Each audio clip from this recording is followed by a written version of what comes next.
And we're back with Season 2, Episode 2, The Return of Harmony, Part 2. This is the episode in which they actually defeat Discord. After his initial introduction. They all break apart. They're not friends anymore. But then they realize what friendship is, and then they get together and they defeat at the end. Moving on. You know, I actually have a character named Discord in the extant. I've seriously considered renaming him. I haven't decided if I'm going to yet. But it's a little weird every time I hear it, because for reference, I made my Discord before I heard of this Discord existing. My Discord is actually let's call him a fragment of madness. I think that's the simplest and quickest way to put that. So it's weird every time I see him. It doesn't help that we have Discord now, which I also came after this, which is the chat channel program thing we use. So that's neat. So Discord starts off with a maniacal laugh, which turns into a regular old laugh, as he's just having fun with it. You notice that their personalities are actually getting worse. Applejack is starting to lie about things she doesn't have to, just making up lies out of the blue. Pinky is antagonistic. Fluttershy is aggressively mean. Rarity gets to the point where she actually wants things that other people have just because they have them, switching from selfish to avaristic. This then leads to Twilight accusing Discord of not playing fair. Now you'll notice that despite his assertion that he doesn't play fair, first of all, yes, he freaking does for the most part, except in the previous episode, but more to the point, you'll notice he feels the need to defend himself against her for that. And when she continues to protest, he goes out of his way to show her the riddle again, even though he didn't need to. It's interesting to think about.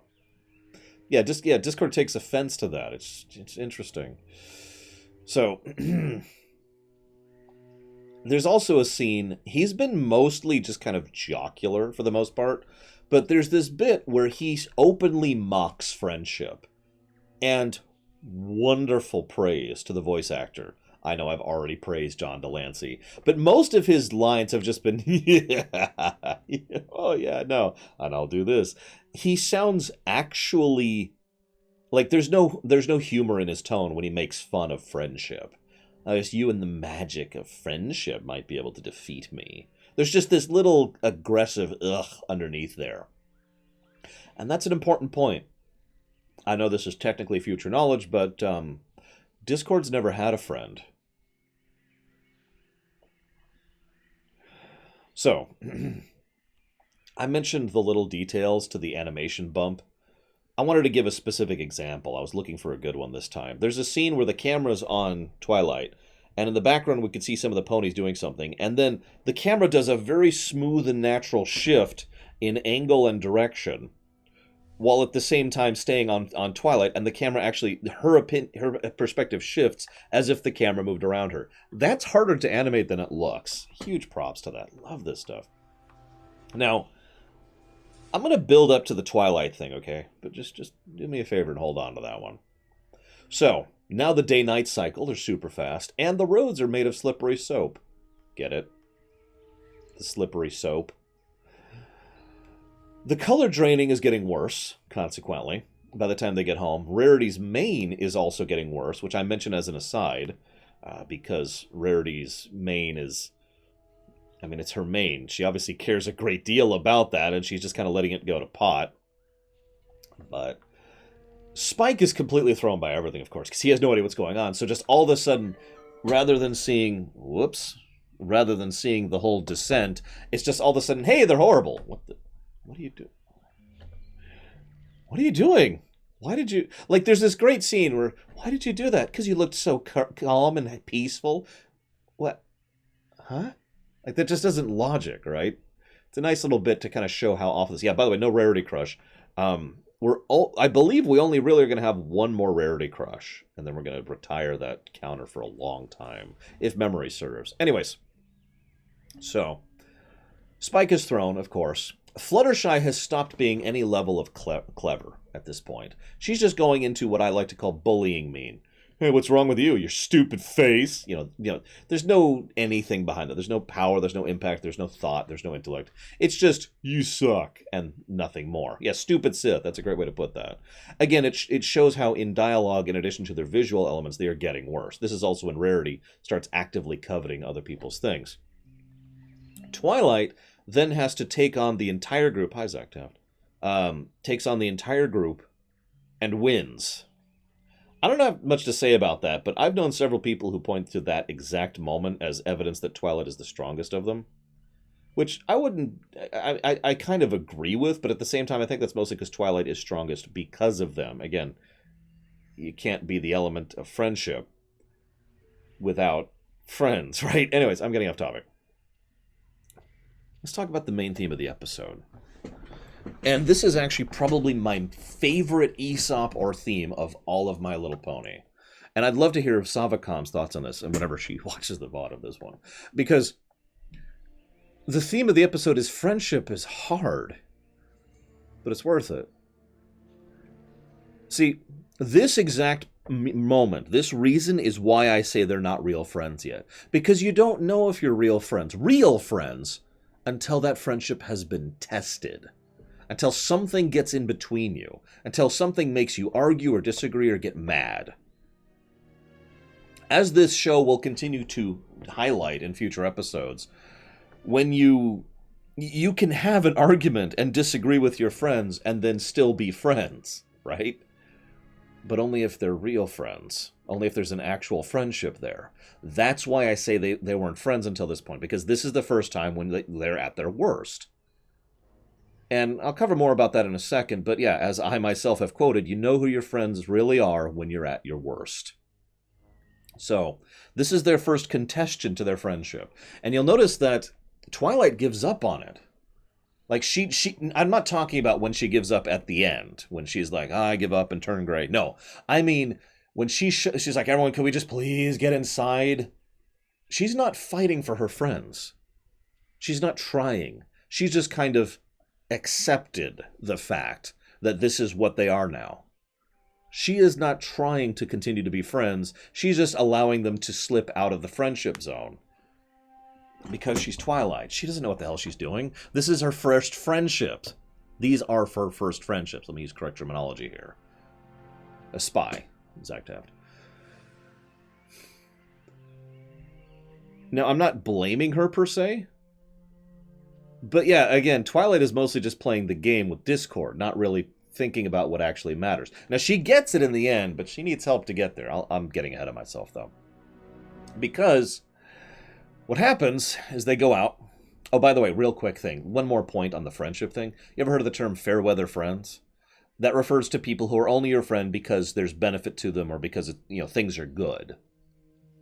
No. Friends are friends when things are bad. Anyways, which is another reason why you guys are awesome.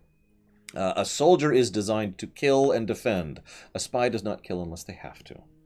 So, Discord is like, oh, you've totally got me. He literally paints a target over his chest. I'm ready. Fire whenever. And they start firing up. Quick note, the loyalty element doesn't even start igniting. Like, even though they're not correctly harmonic at the moment, most of them still get pulled into the air and start having a light show. Spike is just sitting there on the ground like, I only point this out because it just shows that Spike in no way is of the element of harmony. Or that the elements themselves have kind of adhered to the main six, which is also a possible way of interpreting that. And yeah, he actually pulls out his shades and everything. He does briefly look worried. He pulls his, that's true. He pulls his sunglasses off like, nope, we're cool. So, one of the things that was asked last episode is, why didn't Discord go after Twilight? Well, the answer is because he always was. The others weren't really the goal here, per se. She was. She's the linchpin. She is the element of magic. He actually pointed this out himself, the most rare and elusive element of all, the magic of friendship, right? So he has been playing the game against her the entire time. He doesn't convince her. He doesn't connive her. He doesn't manipulate her. He doesn't mind control her. What he does is he just goes ahead and manipulates the situation around her, and Twilight breaks under her own weight. It is when Twilight realizes that she's lost her friends that she finally starts to lose her color. And Discord's not even there for that.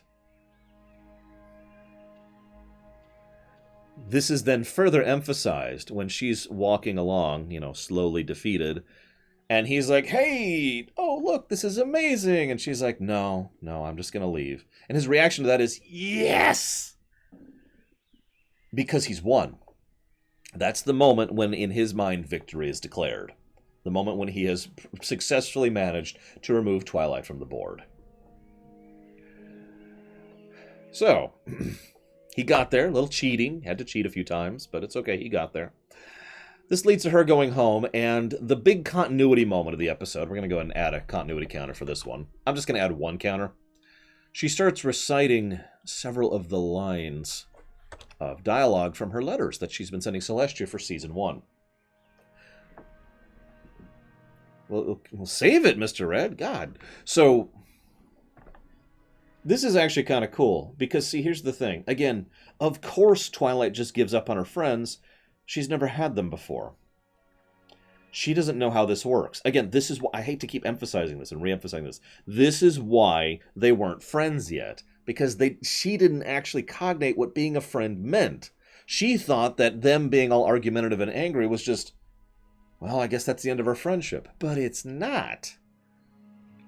So she decides to fight for her friends and to actually keep trying to be friends despite their disagreements and aggravations. That is the correct call. And you notice that is what brings her color back. So, this is actually a cool thing too. Magic is involved. But you'll notice the method by which Twilight repairs Applejack and Rarity is by getting them to remember. She doesn't mind control them. She doesn't remove a spell or a hex. All she does is remind them of what they've been through.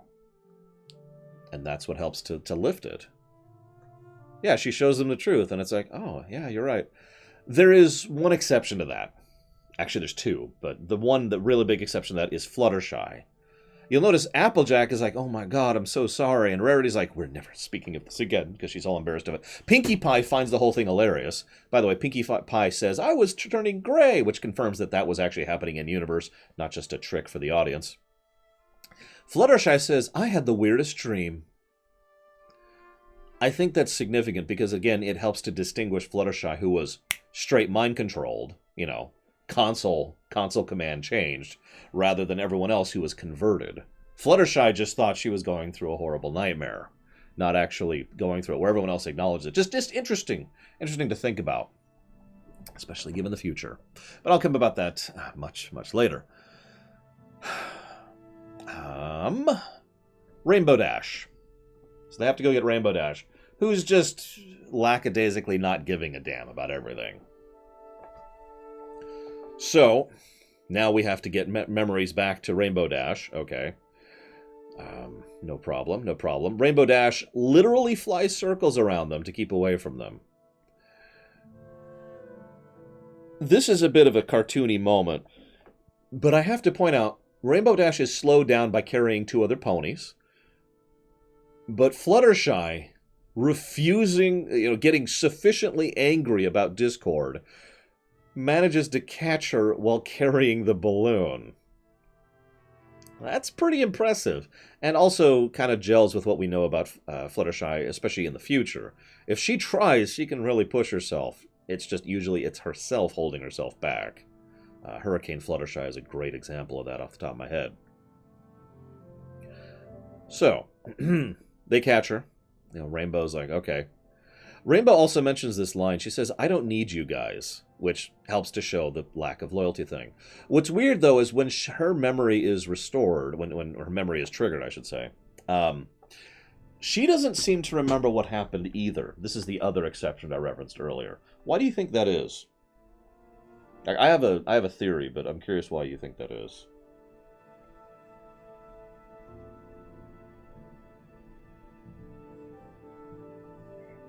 I gotta wait.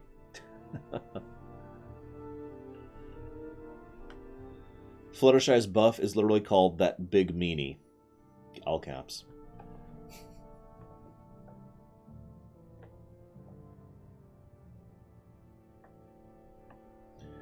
I'm actually with Weouds on that.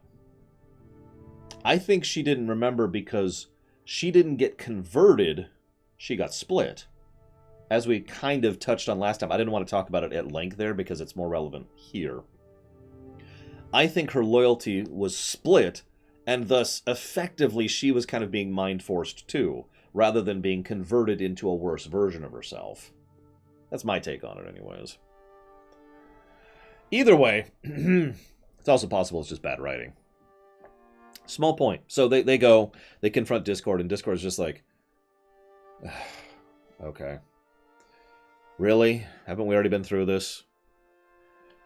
Now, Twilight beams over, puts a protective barrier around them. Now, this is one of the best minor, tiny little bits of world building in the first 2 seasons, in my opinion. When Twilight takes the bubble with all their friends and lands on the ground, what happens is the terrain around where the bubble hit the ground turns back to normal. Discord himself fits within the harmonic pattern. We know this because of the future. But what he is doing to Ponyville does not. This is not how this should be. This does not fit with the rest of reality. It is, however, the combination of the elements of harmony that manages to restore it to its natural state. You'll also notice a far more overt version of this is later on when they pull up the giant bubble barrier, which then smashes around all of Ponyville. It reverts everything back to normal. That exact moment when I first saw that scene, that's the moment when the phrase harmonic resonance came into my mind. And I use it to this very day to describe the nature of the reality. I mean, what wouldn't you, Zach Taft? It makes perfect sense to me. So, so Discord's just like, yeah, okay, whatever. The reason Discord gets petrified is because that was a deliberate choice. They were specifically trying to turn him to stone. You remember, they mentioned several times in both episodes that that's the goal, turn Discord to stone. So that was deliberate. However, if I felt like theory crafting, it is worth noting that Discord...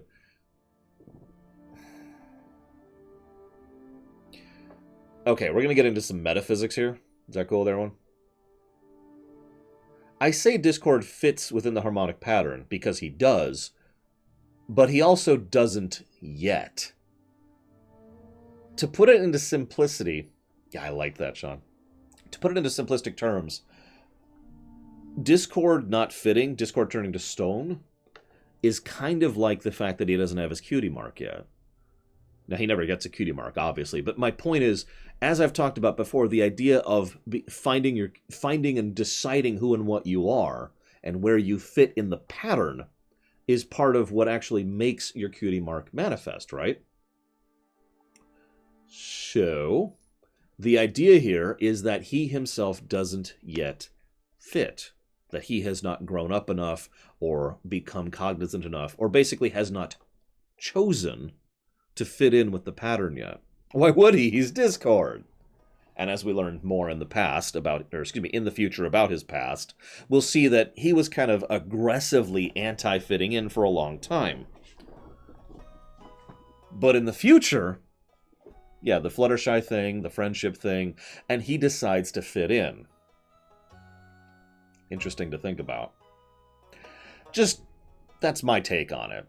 I have no idea if it's true or not, and some people say, you're putting too much thought into this, to which case I say, yeah, I hear that all the time about Star Trek and video games and everything I talk about. I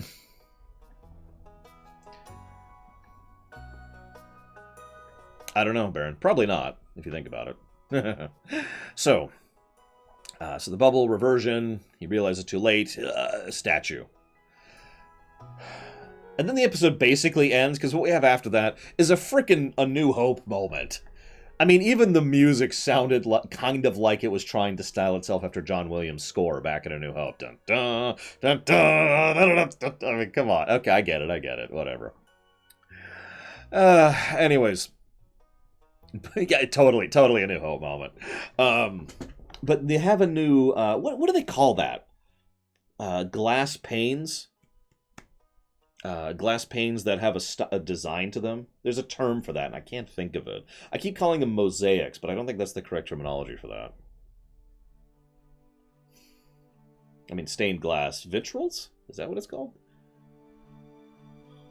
We'll go with stained glass, sure. So they put up a new stained glass window to celebrate their defeat of Discord. Now, that's actually another cool bit of storytelling and world building. As we'll discover in the future, most of the stained glass window, that's how they keep history, basically. That's how they record major moments in their history. And that's actually pretty cool, in my opinion. I mean, obviously they're fragile and destroyable, but it's a cool way to record big moments in your culture, in your society. And we're going to be adding quite a few new stained glass windows in the future, so that's kind of cool anyways. Now, does that count as a wah-wah? I don't think so. I mean, I could see it, but at the same time, this doesn't have the same tonality of a wah-wah, in my opinion. That's just my take. What do you guys think? And yeah, you'll notice the villains kind of get worse each time a new one shows up. Well, that's not quite true. I don't think it's pony culture that emphasizes stained glass. I think it's more, oh god, I can't think of the name of the city. The city Celestia lives in. The city that Twilight used to live in. What's the name of the city? Help me out, guys. I can't think of the name of it. Canterlot. I think it's a Canterlot culture. I mean, think about Canterlot culture for a second. So that's Season 2, starting with a bang, if I might be so bold. This is a good episode. This is a good two-parter. As I said before, Season 1 was okay. You know, not a lot of really high points. There were only like 2 or 3. Already, Season 2 is just starting off running. And, I mean, after this we got Lesson 0, Luna Eclipsed, Sisterhood Social, the Cutie Pox, May the Best Pet Win.